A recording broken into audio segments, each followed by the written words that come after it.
สบายดีพี่น้องไม่ตำบกม่วงพี่น้องตำพริกก่อนนะพี่น้องอันดับแรกจะพริก2 หน่วยพี่น้องม่วงตำบกม่วงพี่น้องวันนี้แซ่บเก่าเลยใส่เทียมพริกพี่น้องเลยสูตรเด็ดพี่น้อง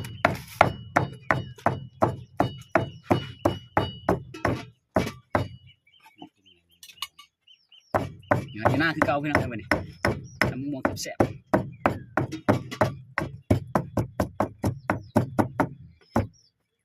พี่น้องเรียบร้อยกันเอาเป็นยำมะม่วงใส่พี่น้องเอานี่พี่น้องมะม่วงเขา2 หน่วยนิดหน่อยพี่น้องกินมันนี้กินคนเดียวมันนี่ลูกสาวคนไปกินเหมือนกันมือกล่องเขาเลยลูกสาวแต่มันกินมะม่วงคนตายครับ2เลยนี่พี่น้องเลยม่วงหน่อย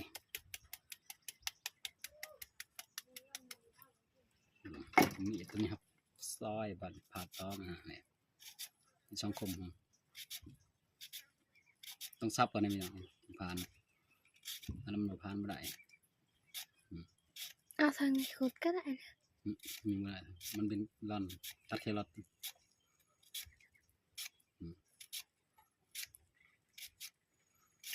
มองหน่อยมองเรื่องนะพี่น้องยำมองซุกนะ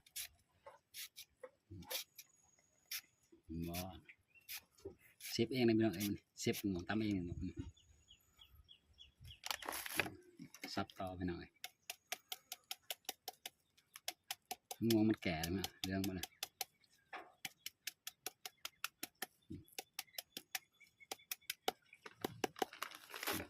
ไม่ได้ก็ได้พี่น้องขาเป็นนัวคิดแล้วบ่อันนะคือทำใส่กล่องเลยเห็นคนนำบ้าตำมองแซ่บไปหน่อยลูกเดียวนะก็เลือกกินแล้วหน่อยตำคนเดียว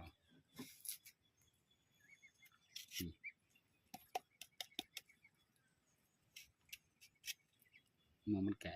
เรื่องมันโบเปรี้ยวอะไรเนี่ยเมืองซิม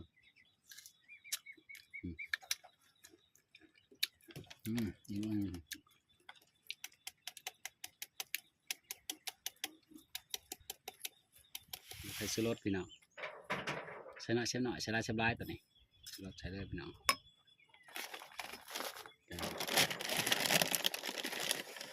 เกี๊ยวพี่น้องเกี๊ยวนึงลงใส่ลายเข้มใส่ปลาน้ำพี่น้องมาเด้อ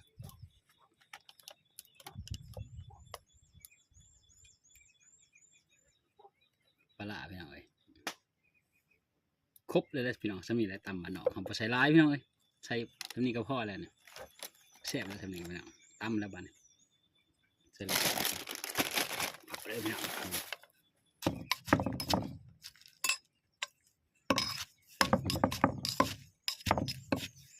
ม่วงหน่อยใหญ่ม่วงบ้านเรา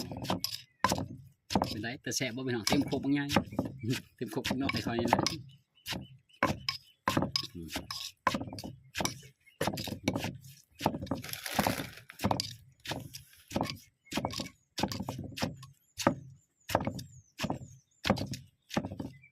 แซ่บบ่ล่ะเบิ่งซีบมาเด้อชิมเข้ามาใหญ่มาเด้อพี่ดูกล่องพี่น้องคำใหญ่มาเด้อ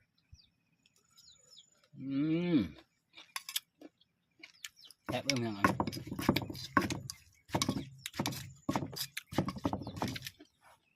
หมูเปรี้ยวยังไงไม่แซ่บ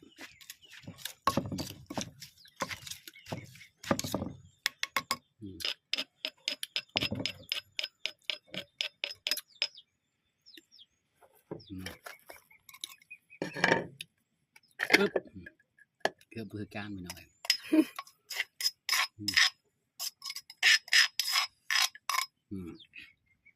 มาพี่น้องตำงวมกับพี่น้องแซ่บมานี่ตำแล้วซีบมึงดูพี่น้อง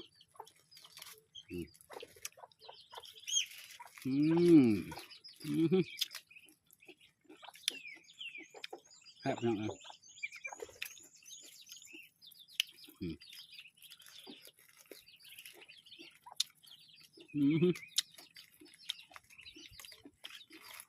รับพี่น้อง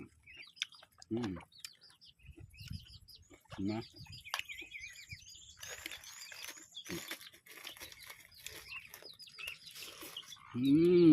แค่หนังบุกเพื่อทำงาน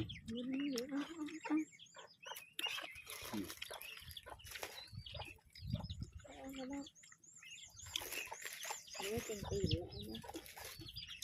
อืม คือมันจะกินอะไรดีนะ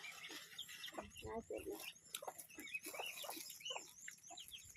ที่เรียนเรียนเขา อืม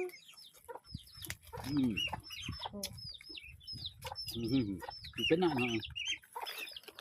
ตายไปละสองเมื่อเป็นไก่ร้ายทหารของนู้นเนี่ยโอเคพี่น้องคลิปเพียงเท่านี้มาพอกันใหม่ยุ่งกับผู้แชร์บ๊ายบายสบายดี